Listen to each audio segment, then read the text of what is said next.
Magandang umaga mga ka-journers, mga kabako, Pasigueño. Nandito tayo ngayon sa temporary Pasig City Hall at may flag raising ceremony.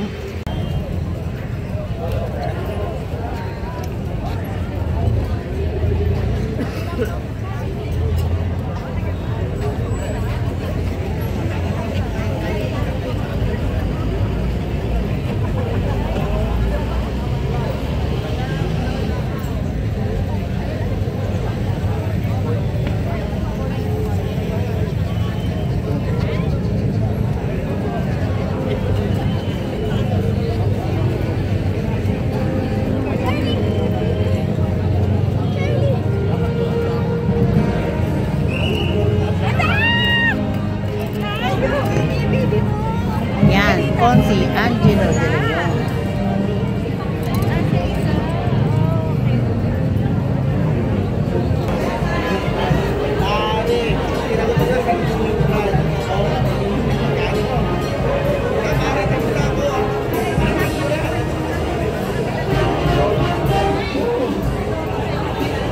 Ayan, nandito na rin po ang ating mga city councilors, Consi Angelo de Leon, Consi Boy Raimundo, Consi Warren Inocencio, Consi Maru Martires, Consi Paul Santiago, Consi Coach Paul Sianugat, Consi Buboy Agustin, Consi Volta de los Santos, Consi Ryan Enriquez, at nandito na rin po si Vice Mayor Judot Juberski.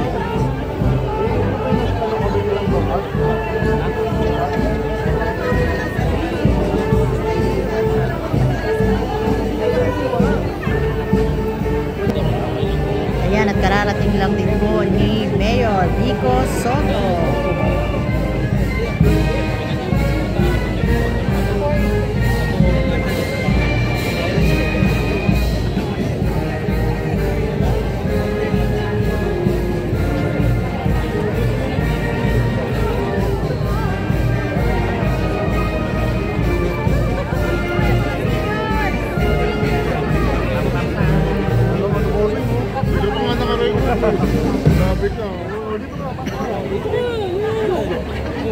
Pinapahan po ang pagdating ng ating punong lungsod, kagalang-galang Mayor Vico Soto at ang mga bumubuo sa 12 sangguniang panglungsod sa pangunguna ng ating Vice Mayor Dodot Jaworski Jr.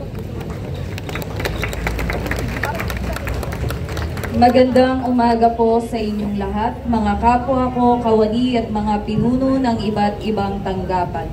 Bilang panimula ng ating maikling palatutunan, atin pong itoon ang ating sarili sa dakilang lumikha para sa pag-aalay ng panalangin na pamumunuan ni Ginoong Alfonso Feliciano, kinatawan ng unang distrito, ikalawang distrito, Senior Citizen Representative mula sa Barangay Rosario. Sa ngalan ng Ama, ng Anak, ng Espiritu Santo. Panginoon namin Diyos, pinupuri at pinasasalamatan ka namin sa biyayang buhay na iyong pinagkaloob, lalo na sa aming mga senior citizens. Ngayong pinagdiriwang namin ng Senior Citizens Week, kami nagpapasalamat sa bawat taon ng aming buhay na inyong pinuno ng karunungan, pag-ibig at serbisyo. Mula po sa Pasig City Crown Drum and Lyre Organization, tinatawagan po si Ginang Marcelina Fatima D. Espaliardo. Magandang umaga po. Una po sa lahat, taus-puso kaming nagpapasalamat sa ating puting Mayor Vico Soto, Vice Mayor Robert Jaworski Jr., Congressman Roman Romulo, sa ating Committee on Culture and Arts na pinamumunuan ni Konsehal Angelo de Leon, sa ating mga magkikiting na City Council, kay Sir Patrick Langiano ng Cato, sa lahat ng department heads at sa bawat kawani ng lokal na pamahalaan ng Pasig. Nakarating sa isang malaking entablado ng MWBC o ang Malaysia World Band Competition 2025. At wow, they are very talented Filipinos. Yan po ay nagmula sa iba't ibang lahi sa ibang bansa. Ito ay patuloy na ang galing ng kabataang Pilipino, lalo na ng mga Pasigueño, ay kinikilala at hinahangaan saan mang parte ng mundo. Drumline ranked 2nd out of 17 teams, drumline battle, overall first runner-up, best outfit champion. Winston Lance R. Maranya, solo color guard international champion, best outfit champion, solo color guard overall champion, best outfit champion. Francesca Lynn S.P. De La Rosa and Winston Lance R. Maranya, duo color guard international champion, best outfit champion, duo color guard overall first runner-up, best outfit champion. The first Blue Champion Gold awardee in drumline battle last August 2023 in Montana Hall, Cavite. Yun po ang nakuha ng drumline battle po natin, which is champion po sila. At yun sa lahat, pagpapakita ng talento, sipag at tanga ng ating mga kabataang Pasigueño. Naway magsimpi po itong inspirasyon sa bawat isa sa pagpapatuloy at pagtagkilik sa pagpapataguyod ng ating sariling kultura. Maraming salamat po. Mabuhay ang Pasig City at mabuhay ang kulturang Pilipino. Okay, pasalamatan po natin ang Pasig City Crown Drum and Lyre Organization sa pangunguna po ni Binibining Marcelina Fatima D.S. Calyara. Palakpakan po natin.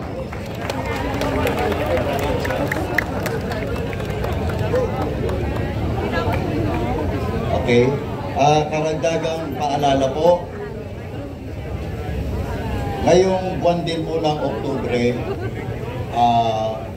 simula ngayong Lunes hanggang Biyernes, ang PBC ID capturing ng Barangay Santolan. Ano po, isang linggo po yan, may bilang sila na 5,700. Ano po, kasama namin ang team ng MIS para po i-capturing ang bagong ID ng ating mga senior. At ngayon din po, ngayong araw na to, sa Doña Juana, Rosario po, ang payout po ng ating octogenarian, nonagenarian, at centenarian mula po sa sa local government po ng Pasig. At maging ang releasing po ng burial, ngayon po yan, ongoing siya. Karagdagan po dun sa PBC ID capturing dun sa mga naunang mga barangay na hindi pa nila nakukuha, maaari po nilang puntahan sa tanggapan ng OSCA sa tanghalan para kunin ang kanilang mga PBC ID.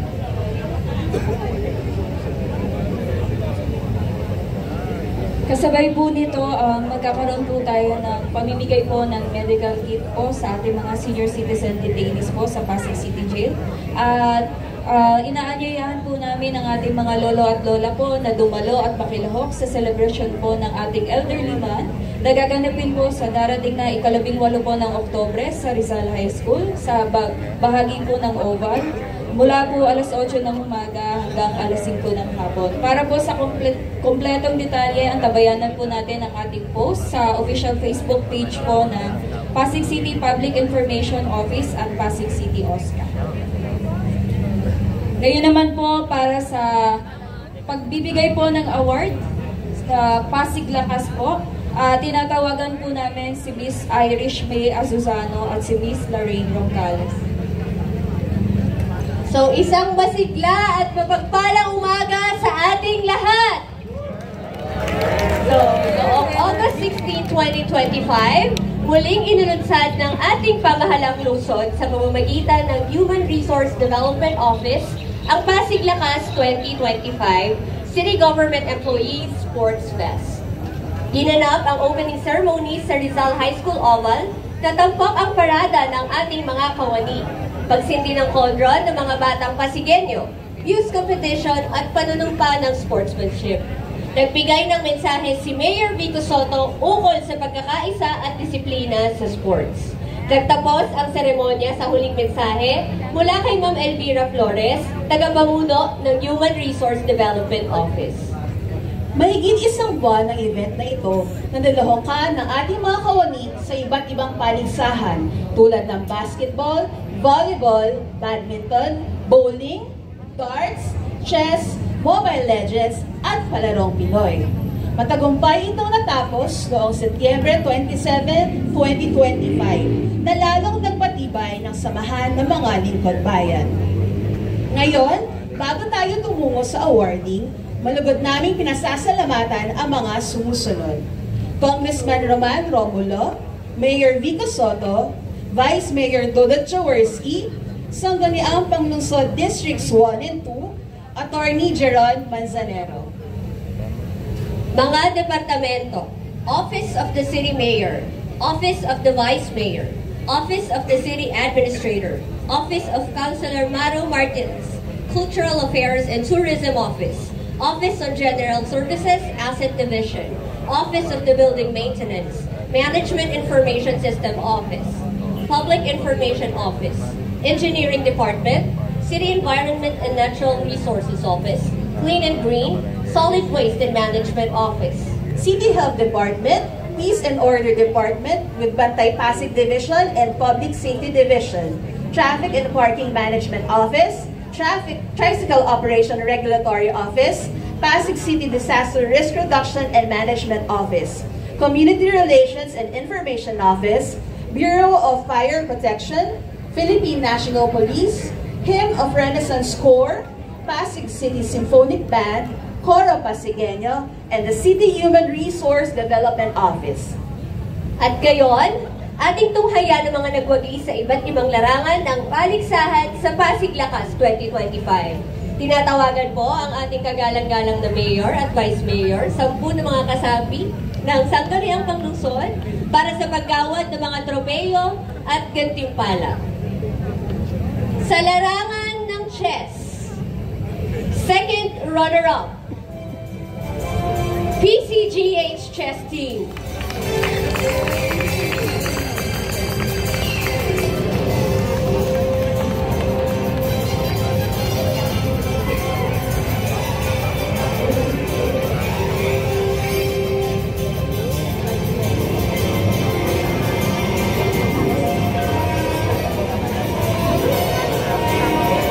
Ating first runner-up, Toro.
At ang ating pong champion, PCGH Badminton Team.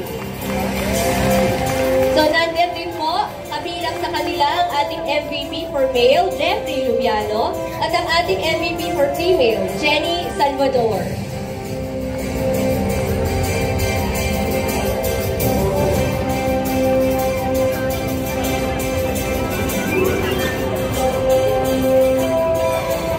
Sa larangan ng Mobile Legends, ang ating pong second runner-up ay ang Oscar Blue Thunder.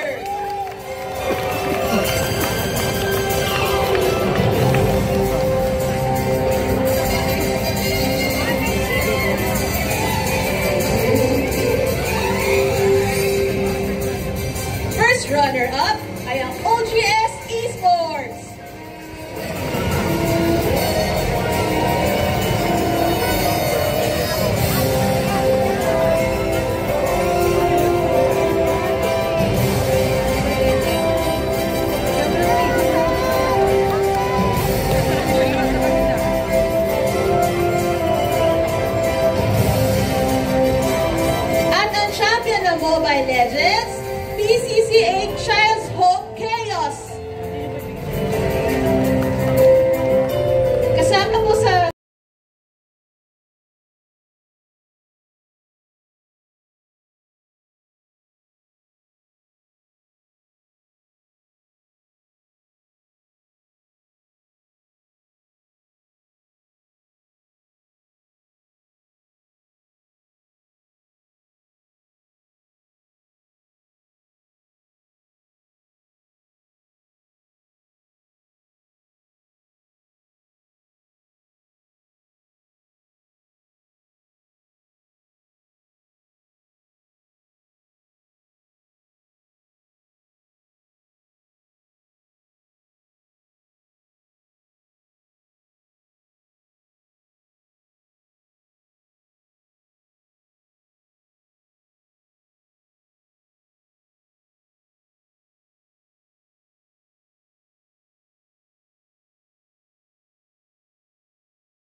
Nasa team na ito po ang ating season's MVP na si Nancy Suplente.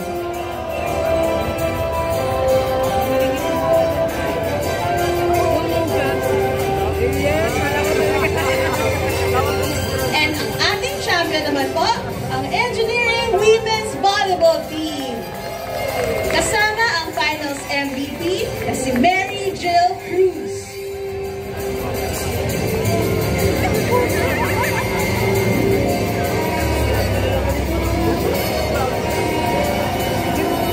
Mula naman po sa men's volleyball, second runner-up, PCCH Men's Volleyball Team.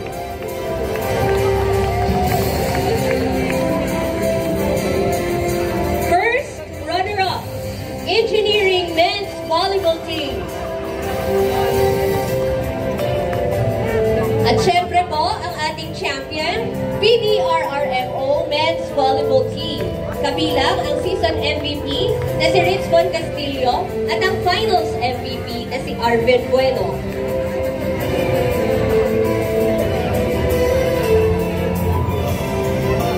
At sa larangan ng basketball, ang ating po second runner-up, Sangguniang Basketball Team.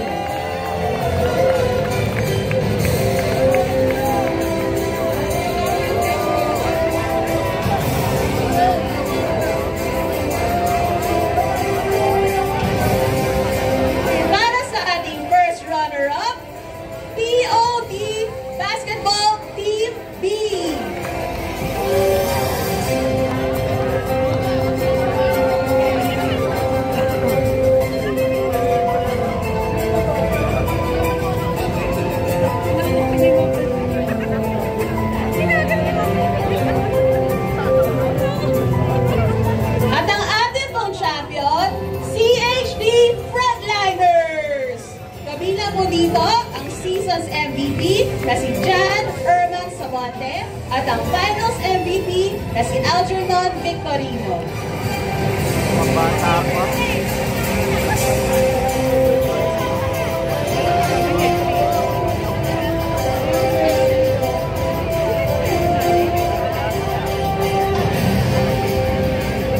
Congratulations sa lahat ng ating mga manlalaro at sa lahat ng nasa likod ng Pasig Langas 2025. Maraming salamat po!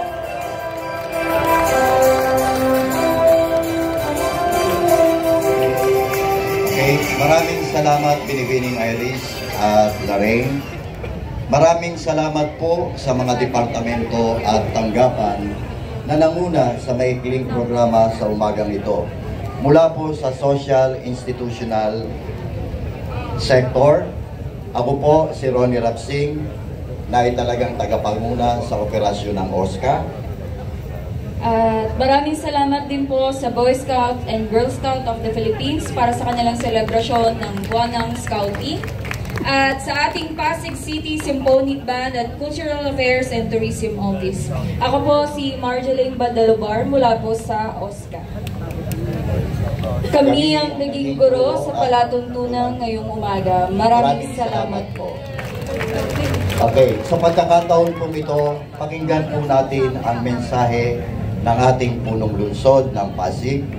Mga kasama, palakpakan po natin si Mayor Vico Soto. Maraming salamat. Magandang umaga sa ating lahat. Sa lahat ng mga nagwagi sa Pasig Lakas, congratulations sa ating mga atletang empleyado. At morning Vice Mayor Dodot sa ating City Council. Maraming salamat din po sa ating Elderly Council na nandito kasama ng OSCA ngayong umaga. Inugunita po natin ang Elderly Month tuwing Oktubre. Marami tayong mga activities. Tingnan nyo na lang po sa page ng OSCA at sa page ng PIO para sa mga announcements mo natin. Pero syempre ang ating Elderly Council ay lagi pong nandyan para tulungan at gabayan tayo, pati sa mga pulisiya ng ating lungsod. Kinukonsulta po natin sila pagdating sa mga programa natin para sa senior citizens. Maraming salamat sa Elderly Council natin. Binabati din natin ang ating mga scouts ngayong Scouting Month. Maraming salamat, lalo na sa mga nag-assist sa atin, mga Boy Scouts, Girl Scouts, at tuloy-tuloy naman po ang suporta ng inyong lokal na pamahalaan mula sa monthly support hanggang sa annual membership fees natin. Hindi naman natin makakalimutan yung mga tulong sa ating scouts, lalo na nandyan si Rover Scout Paul Sinogat, Sino pa ba? Congratulate ko rin ang mga kasama sa May Bunga Rainforest Park dahil sila po ay kinilala sa National Awarding sa Tourism Awards bilang Best Sustainable Tourism Site. National po yung nakuha nilang award. Yun Sir Patrick Sacato, congratulations po. Ano ba nangyari kanina? Sino pang hindi ko nabali?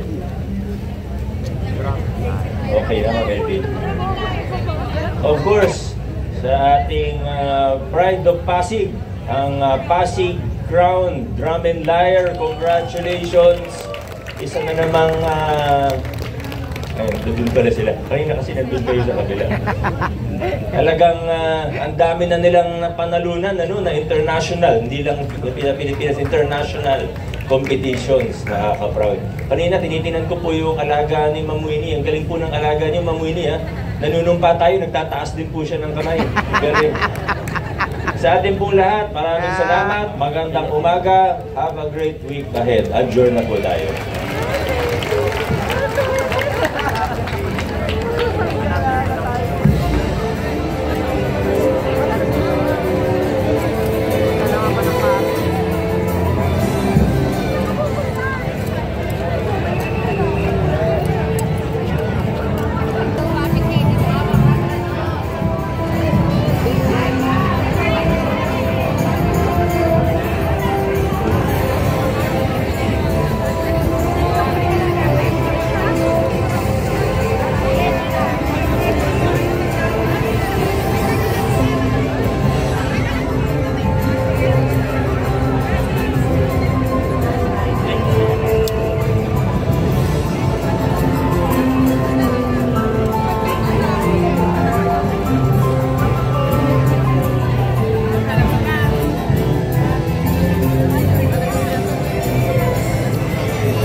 Hanggang dito na lang po ang ating vlogs. Maraming salamat po sa panonood. Ingat po ang lahat.